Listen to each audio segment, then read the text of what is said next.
ইদানিং ফেসবুকের রুলসগুলো অনেক বেশি ডিফিকাল্ট হয়ে গেছে, মানে রেস্ট্রিকশনের পরিমাণটা খুব বেশি বেড়ে গেছে।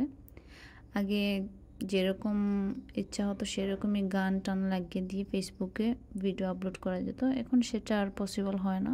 খুব দ্রুত কপিরাইট ইস্যুটা চলে আসে। আর মানে আগে কোনোভাবে এটাকে আবার কন্টিনিউ করা যেত, রেস্ট্রিক্টেড হয়ে গেলেও কোনোভাবে কন্টিনিউ করা যেত, বাট এখন তাও করা সম্ভব হয় না। এমনকি আমার একটা পিকচার আপলোড করেছিলাম, ওইখানে লিঙ্ক অ্যাড করেছি, লিঙ্ক অ্যাড করার পরে আমার ওই পিকচারটাই রিমুভ করে দিয়েছে ফেসবুক। তো যারা মনিটাইজেশন বা ফেসবুক থেকে টাকা আয় করতেছেন তারা অবশ্যই এই ব্যাপারগুলো মাথায় রাখবেন, কোনো ধরনের কোনো লিঙ্ক অ্যাড করবেন না। এখন এই সমস্যাটা হচ্ছে, আগে এরকম হয় নাই। আর অবশ্যই কপিরাইট থেকে বিরত থাকবেন, কোনো ধরনের কোনো গান ইউজ করবেন না। আমি তারপরেও করি, আমার আসলে খুব বেশি ভয়েস ওভার করতে ভালো লাগে না, আর আমি খুব ভালোভাবে গুছিয়ে বলতেও পারি না।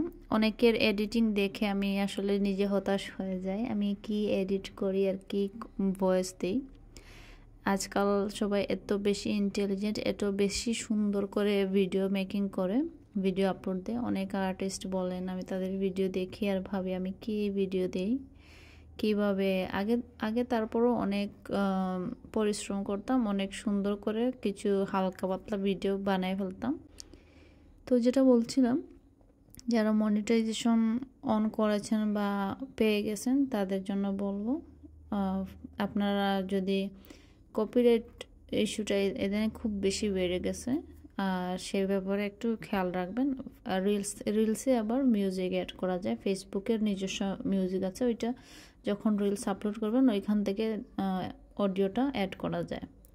তো আবার এক্সট্রা যদি আপনি এডিট করে সেটা অ্যাড করেন সেক্ষেত্রে আবার কপিরাইট আসবে। তো আপনাকে ফেসবুক থেকেই রিলসে শুধু মিউজিক অ্যাড করতে পারবেন, আবার ভিডিওতে অ্যাড করা যায় না। আর এই তো কথা বলতে বলতে আমার পুরো পেন্টিংটা শেষ হয়ে গেল। এটা কেমন লেগেছে অবশ্যই জানাবেন। একদম একটু ফেরি টাইপের পেন্টিং, এটা খুব ভালো লেগেছে আমার কাছে। এই টাইপের পেন্টিং আমার খুব ভালো লাগে, একদম পার্পল টাইপের একটা পেন্টিং। পুরো পেন্টিংটা দেখেন একটু পার্পল টাইপের পেন্টিং। তো এইরকম সিনারি আমার এমনিতেই ভালো লাগে। আজ এই পর্যন্তই, সবাই ভালো থাকবেন, আল্লাহ হাফিজ।